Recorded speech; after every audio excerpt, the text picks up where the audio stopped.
कैसे बा हो लगे आके खुले आम लेला दे बाधे रही तमाम लेला न टाइम वेस्ट करो टेस्ट अभी टटके हेबे अरे टटके हेबे तनी देखी जरा आवा तोहरा आम के सवाद गोरी खटके बाकी हटके तोहरा आम के सवाद बड़ी खटके बाकी हटके तनी चिखा ना दो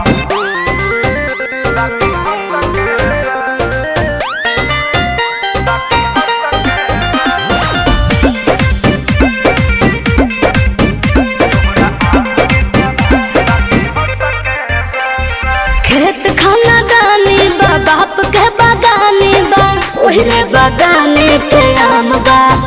ले लो भर झोरा सस्ते ही दाम बा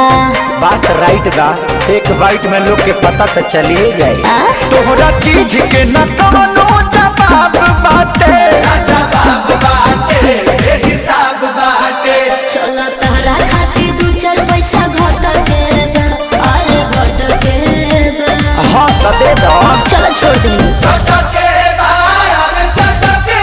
अरे तोरा आम के सवाद गोरी खटके बाकी हटके अच्छा आम के सवाद बड़ी खटके बाकी हटके कौन छुछुर लागत रे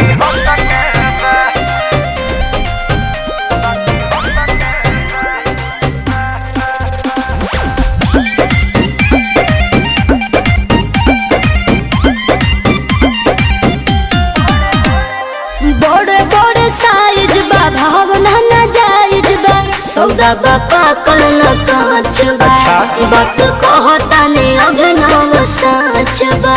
अच्छा तो सुनो हाँ हो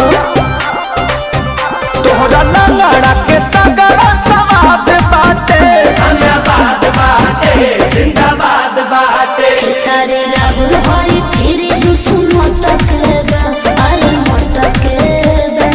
हाँ तो पहुँच जाए रे सही हो चटके हाँ तोरा आम के सवाद गोरी खट